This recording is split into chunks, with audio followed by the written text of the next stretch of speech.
Assalamualaikum warahmatullahi wabarakatuh. Perkenalkan, nama Faiz Mubarok, kelas ke-9A, materi kelas 7. Jangan lupa like ya guys. Pada pertemuan kita kali ini, kita akan belajar IPS tentang interaksi sosial.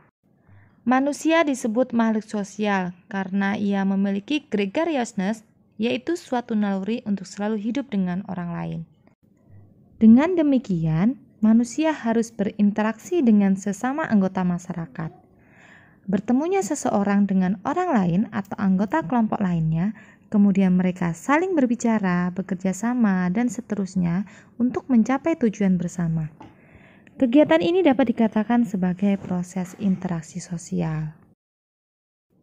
Untuk mengetahui apa itu interaksi sosial, perhatikan gambar berikut.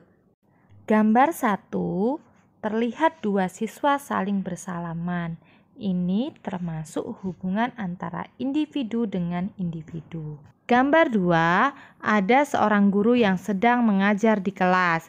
Ini termasuk hubungan antara individu dengan kelompok. Sedangkan gambar 3, ada beberapa siswa yang sedang bersalaman dengan beberapa guru. Ini termasuk hubungan antara kelompok dengan kelompok.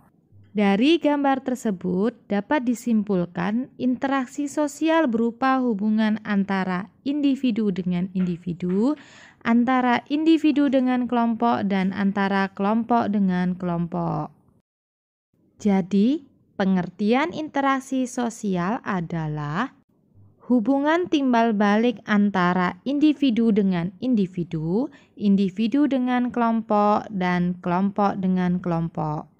Dalam interaksi sosial, hubungan yang terjadi harus dilakukan secara timbal balik oleh kedua belah pihak. Artinya, kedua belah pihak harus saling merespon.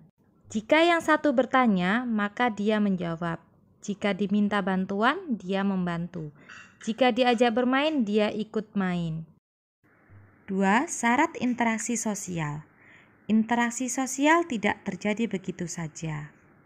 Syarat terjadinya interaksi sosial ada 2, yaitu adanya kontak sosial dan adanya komunikasi. Jadi, tanpa adanya kedua syarat itu, interaksi sosial tidak akan terjadi. Kata kontak berasal dari bahasa Latin, con atau cum yang berarti bersama-sama dan tengo yang mempunyai arti menyentuh. Kontak sosial dapat terbentuk apabila terdapat respon dari pihak lain. Saling berjabat tangan, melempar senyuman, dan bertatap muka menunjukkan contoh kontak sosial. Berdasarkan proses berlangsungnya, kontak sosial dibedakan menjadi 2. Kontak sosial langsung atau primer dan kontak sosial tidak langsung atau sekunder. Contoh kontak sosial primer atau langsung adalah dengan cara berjabat tangan, berbicara. Sedangkan contoh kontak sosial tidak langsung atau sekunder contohnya melalui telepon, SMS, surat, chatting, dan lain-lain. Sedangkan komunikasi dapat diartikan sebagai kegiatan penyampaian pesan dari seseorang kepada orang lain, baik secara langsung maupun tidak langsung. Dalam kegiatan komunikasi, orang yang menyampaikan pesan disebut komunikator, dan orang yang menerima pesan disebut komunikan.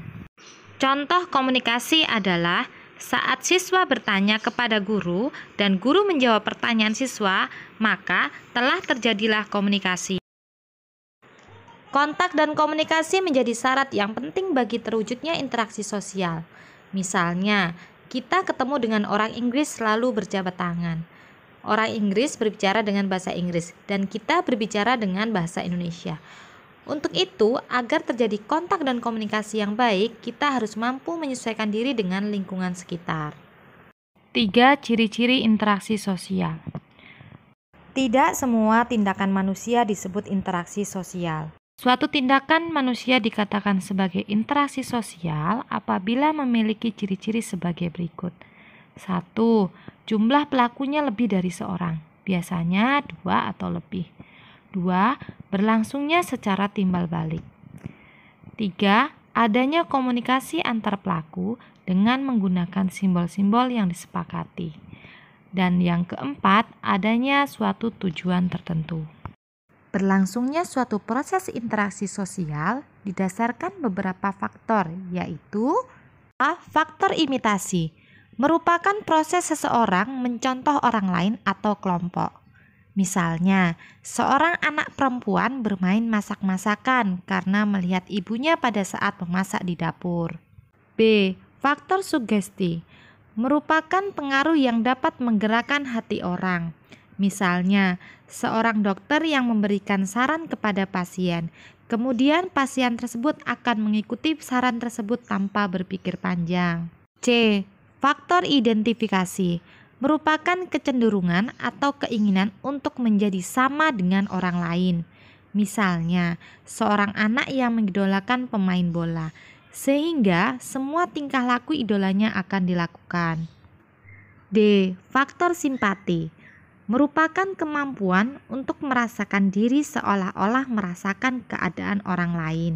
Misalnya, pada saat ada tetangga terkena musibah, kita ikut merasakan kesedihannya, bahkan ikut membantunya. Sekian penjelasan singkat tentang pengertian, syarat, dan ciri-ciri interaksi sosial. Sampai bertemu pada materi